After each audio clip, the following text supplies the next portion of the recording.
ಆತ್ಮೀಯ ಬಂಧುಗಳೇ, ಶ್ರೀಮದ್ ಭಗವದ್ಗೀತೆ ತತ್ವ ವಿವೇಚನೆ ಟೀಕಾ ಅಧ್ಯಾಯ 3 ಕರ್ಮಯೋಗ. ಇದರಿಂದ ಇವತ್ತು ಅಧ್ಯಾಯದ ಸಂಕ್ಷೇಪ ಈ ವಿಷಯದ ಬಗ್ಗೆ ತಿಳ್ಕೊಳ್ಳೋಣ.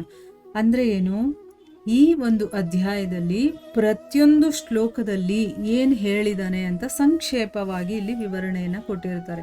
1ನೇ ಶ್ಲೋಕದಲ್ಲಿ ಯಾವ ವಿಷಯದ ಬಗ್ಗೆ ಹೇಳಿದಾನೆ, 2ನೇ ಶ್ಲೋಕದಲ್ಲಿ ಯಾವ ವಿಷಯ, ಈ ರೀತಿ ಇದರಲ್ಲಿ ಇರುವಂಥ ಅಷ್ಟು ಶ್ಲೋಕಗಳಲ್ಲಿ ಏನು ಸಂಕ್ಷೇಪವಾಗಿ ಹೇಳಿದಾನೆ ಅನ್ನೋದ್ರ ಬಗ್ಗೆ ಇಲ್ಲಿ ಹೇಳಿದ್ದಾರೆ. ಈ ಅಧ್ಯಾಯದ 1ನೇ ಮತ್ತು 2ನೇ ಶ್ಲೋಕಗಳಲ್ಲಿ ಭಗವಂತನ ಅಭಿಪ್ರಾಯವನ್ನ ಸರಿಯಾಗಿ ತಿಳ್ಕೊಳ್ಳದೆ ಇರುವ ಕಾರಣ ಅರ್ಜುನ ಏನ್ ಮಾಡ್ತಾನೆ, ಭಗವಂತನಲ್ಲಿ ತನ್ನ ಏಕಾಂತಿಕ ಶ್ರೇಯಸ್ಸಾಧನವನ್ನ, ಅಂದರೆ ನಾನು ಸ್ವಯಂ ನನ್ನ ಒಂದು ಶ್ರೇಯಸ್ಸಿಗೆ ಬೇಕಾಗಿರುವಂಥ ಸಾಧನೆ ಏನು ಮಾಡಬೇಕು, ಅದರ ಬಗ್ಗೆ ನೀನು ತಿಳಿಸ್ಕೊಡ್ಬೇಕು ನನಗೆ ಅಂತ ಪ್ರಾರ್ಥನೆಯನ್ನು ಮಾಡ್ಕೊಂಡಿದ್ದಾನೆ. ಅಂದರೆ ಮೊದಲು ಅರ್ಜುನ ಭಗವಂತನಿಗೆ ಕೇಳ್ಕೊಳ್ತಾನೆ, ಪ್ರಶ್ನೆಯನ್ನು ಮಾಡ್ತಾನೆ. ಅದಕ್ಕೆ ಉತ್ತರವನ್ನು ಕೊಡ್ತಾ ಭಗವಂತ 3ನೇ ಶ್ಲೋಕದಲ್ಲಿ 2 ನಿಷ್ಠೆಗಳ ವರ್ಣನೆ ಮಾಡಿದ್ದಾನೆ.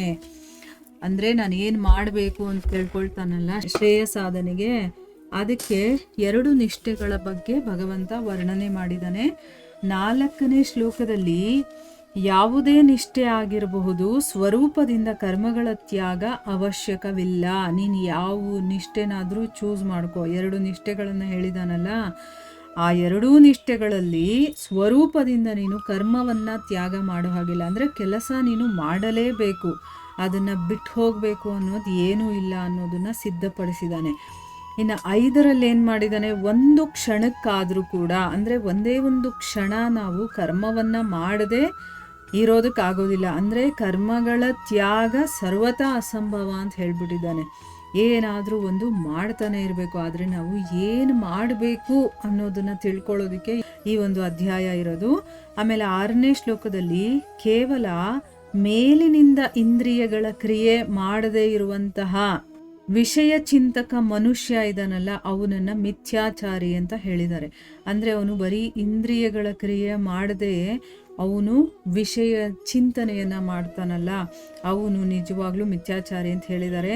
ಮತ್ತು 7ರಲ್ಲಿ ಮನಸ್ಸಿನಿಂದ ಇಂದ್ರಿಯಗಳನ್ನು ಸಂಯಮ ಮಾಡಿಕೊಂಡು ಇಂದ್ರಿಯಗಳ ಮೂಲಕ ಅನಾಸಕ್ತ ಭಾವದಿಂದ, ಅಂದರೆ ಅದರಲ್ಲಿ ನಾವು ಮಾಡ್ತಾ ಇರುವಂಥ ಕೆಲಸದಲ್ಲಿ ಯಾವುದೇ ಆಸಕ್ತಿ ಇಲ್ಲದೆ ಅನಾಸಕ್ತ ಭಾವದಿಂದ ಕರ್ಮ ಯಾರು ಮಾಡ್ತಾರೋ, ಕೆಲಸಗಳನ್ನು ಯಾರು ಮಾಡ್ತಾರೋ ಅವರ ಪ್ರಶಂಸೆಯನ್ನು ಭಗವಂತ ಆ ಶ್ಲೋಕದಲ್ಲಿ ಮಾಡಿದ್ದಾನೆ.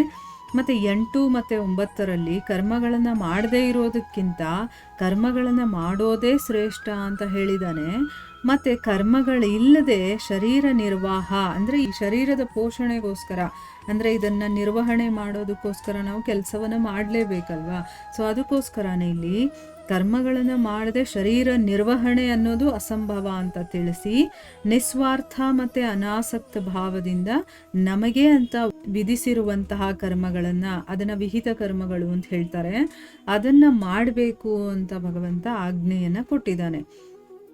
ಆಮೇಲೆ 10ರಿಂದ 12ರವರೆಗೆ ಪ್ರಜಾಪತಿಯ ಆಜ್ಞೆ, ಅಂದರೆ ಮನುಷ್ಯರಿಗೆಲ್ಲ ಪ್ರಜಾಪತಿಗಳು ಅಂತ ಇರ್ತಾರೆ, ಆ ಪ್ರಜಾಪತಿನೇ ಆಜ್ಞೆ ಕೊಟ್ಟಿರುವಂಥ ಕಾರಣದಿಂದ ಕರ್ಮಗಳ ಅವಶ್ಯ ಕರ್ತವ್ಯತೆಯನ್ನು ಸಿದ್ಧಪಡಿಸ್ತಾ, ಹೌದು ಪ್ರಜಾಪತಿ ಹೇಳಿದಾನೆ ಅಂತಂದಮೇಲೆ ಈ ಕರ್ಮಗಳು ಮಾಡಲೇಬೇಕು ಅದನ್ನು ಸಿದ್ಧಪಡಿಸ್ತಾ 13ನೇ ಶ್ಲೋಕದಲ್ಲಿ ಯಜ್ಞಶಿಷ್ಟ ಅನ್ನದಿಂದ, ಅಂದರೆ ಏನು, ಯಜ್ಞಕ್ಕೆ ಅರ್ಪಣೆ ಮಾಡಿ ಆಮೇಲೆ ಉಳಿದಂತಹ ಒಂದು ಪ್ರಸಾದ ಅಂತ ನಾವು ತಗೊಳ್ತೀವಲ್ವ, ಆ ಅನ್ನದಿಂದ ಎಲ್ಲ ಪಾಪಗಳ ವಿನಾಶ ಆಗುತ್ತೆ.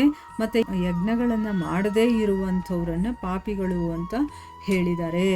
14 ಮತ್ತು 15ನೇ ಶ್ಲೋಕದಲ್ಲಿ ಸೃಷ್ಟಿ ಚಕ್ರದ ವರ್ಣನೆಯನ್ನು ಮಾಡಿ ಸರ್ವವ್ಯಾಪಿ ಪರಮೇಶ್ವರನನ್ನು ಅವನು ಯಜ್ಞರೂಪಿ ಸಾಧನೆಯಲ್ಲಿ ನಿತ್ಯ ಪ್ರತಿಷ್ಠಿತನಾಗಿದ್ದಾನೆ ಅಂತಂದ್ಬಿಟ್ಟು ಹೇಳಿದ್ದಾರೆ. ಅಂದರೆ ಪರಮೇಶ್ವರನ ಬಗ್ಗೆ ಹೇಳಿ ಅವನು ಯಜ್ಞ ರೂಪದಲ್ಲಿ ಅವನು ಇರ್ತಾನೆ. ಅಂದರೆ ಯಾರು ಯಜ್ಞಗಳನ್ನು ಮಾಡ್ತಾರೆ ನೋಡಿ, ಅವರಿಗೆ ಪರಮಾತ್ಮನ ಪ್ರಾಪ್ತಿ ಆಗುತ್ತೆ. ಯಾಕಂದರೆ ಭಗವಂತ ಯಜ್ಞದಲ್ಲಿ ಪ್ರತಿಷ್ಠಿತನಾಗಿರ್ತಾನೆ. 16ನೇ ಶ್ಲೋಕದಲ್ಲಿ ಆ ಸೃಷ್ಟಿ ಚಕ್ರಕ್ಕೆ ಅನುಸಾರವಾಗಿ ನಡೀದೇ ಇರುವವರನ್ನು, ಯಾರು ಈ ಸೃಷ್ಟಿ ಚಕ್ರದಲ್ಲಿ ಹೇಗಿರಬೇಕು, ಏನೇನು ಮಾಡಬೇಕು ಅಂತ ಹೇಳಿದಾರೋ ಅದರ ಪ್ರಕಾರ ಯಾರು ಇರೋದಿಲ್ವೋ, ಯಾರು ನಡ್ಕೊಳ್ಳೋದಿಲ್ವೋ ಅಂಥವರನ್ನು ನಿಂದನೆ ಮಾಡಿದ್ದಾರೆ. 17 ಮತ್ತು 18ರಲ್ಲಿ ಆತ್ಮನಿಷ್ಠ ಜ್ಞಾನಿ ಮಹಾತ್ಮ ಪುರುಷನಿಗಾಗಿ ಕರ್ತವ್ಯದ ಅಭಾವವನ್ನು ತಿಳಿಸಿ, ಕರ್ಮ ಮಾಡೋದ್ರಲ್ಲಿ ಅಥವಾ ಮಾಡದೇ ಇರೋದ್ರಲ್ಲಿ ಅವನಿಗೆ ಯಾವುದೇ ಪ್ರಯೋಜನ ಇಲ್ಲ ಅಂತ ತಿಳಿಸಿದ್ದಾರೆ. ಅಂದರೆ ಯಾರು ಆತ್ಮನಿಷ್ಠ ಜ್ಞಾನಿ ಆಗಿರ್ತಾನೋ, ಅಂದರೆ ತನ್ನಲ್ಲಿ ತಾನು ಸ್ಥಿತನಾಗೋಗಿರ್ತಾನೋ, ಅಂದರೆ ಏನು, ಪರಿಪೂರ್ಣತೆಯನ್ನು ಅವನು ಪಡ್ಕೊಂಡಿರ್ತಾನಲ್ಲ, ಅಂಥವನಿಗೆ ಯಾವುದೇ ಒಂದು ನಿಬಂಧನೆಗಳಿರೋದಿಲ್ಲ. ಅವನ ಕೆಲಸ ಮಾಡಬಹುದು, ಮಾಡದೇನೂ ಇರಬಹುದು. ಅಂದರೆ ಅವನಿಗೆ ಯಾವುದೇ ಒಂದು ನೆಸೆಸಿಟಿ ಇಲ್ಲ, ಮಾಡಬೇಕು ಅಂತನೂ ಇಲ್ಲ, ಮಾಡಬಾರ್ದು ಅಂತನೂ ಇಲ್ಲ ಅನ್ನೋ ವಿಷಯದ ಬಗ್ಗೆ ಅಲ್ಲಿ ಹೇಳಿದ್ದಾರೆ. ಇನ್ನು ಮುಂದಿನ ಶ್ಲೋಕಗಳಲ್ಲಿ ಏನು ಹೇಳಿದ್ದಾರೆ ಅಂತಂದ್ಬಿಟ್ಟು ನಾವು ಮುಂದಿನ ಭಾಗದಲ್ಲಿ ತಿಳ್ಕೊಳ್ಳೋಣ. ಹರೇ ಕೃಷ್ಣ.